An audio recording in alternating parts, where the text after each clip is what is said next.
بسم اللہ الرحمن الرحیم۔ میں آج آپ کو جو نسخہ دے رہا ہوں رسول پاک صلی اللہ علیہ وسلم کے صدقے دے رہا ہوں۔ یہ میرے یوٹیوب میں ڈسکرپشن کو آپ کھولیں گے، ڈسکرپشن کو، تو اس میں یہ نسخہ لکھا ہوگا۔ اپنے تک محدود رکھیں، دیں گے تو آپ خود گناہگار ہوں گے۔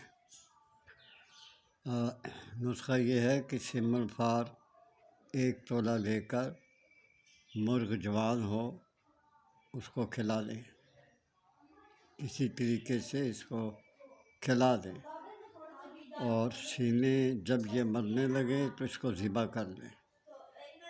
ذبح کرنے کے بعد پھر اس کا جو سینے کا گوشت ہے وہ نکال لیں، باقی جو گوشت ہے اسے زمین میں دفن کرتے ہیں۔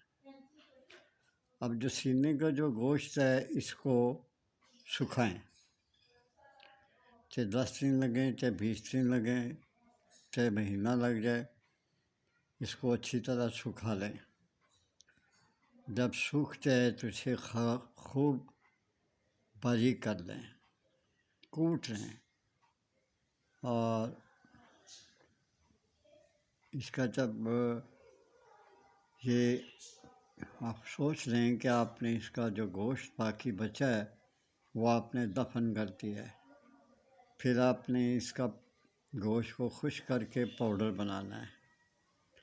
پاؤڈر بنا کے اس کو سنبھال کے رکھ لیں، ٹھیک ہے جی۔ اور 3 رتی اس کی میں خوراک بتاتا ہوں۔ جب پاؤڈر بن جائے گا مرغ کے سینے کا،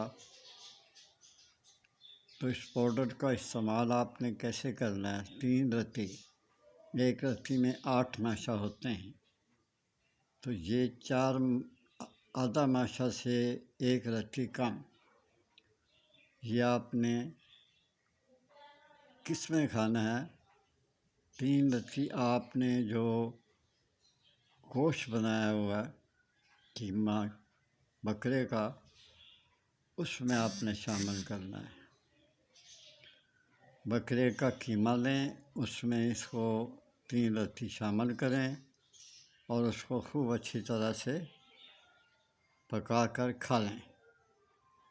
فائدہ یہ ہے کہ بوڑھے آدمی بھی اس کو اگر کھا لیں گے وہ بھی جوان ہو جائیں گے۔ میری شکل دیکھ لیجیے، میں ابھی جوان ہوں ماشاءاللہ، الحمدللہ۔ تو گائے کا گھی جو ہے نا وہ خوب استعمال کریں، گائے کا گھی خوب استعمال کریں، اور اپنے آپ کو جوان رکھیں۔ اجازت چاہتا ہوں، اللہ حافظ۔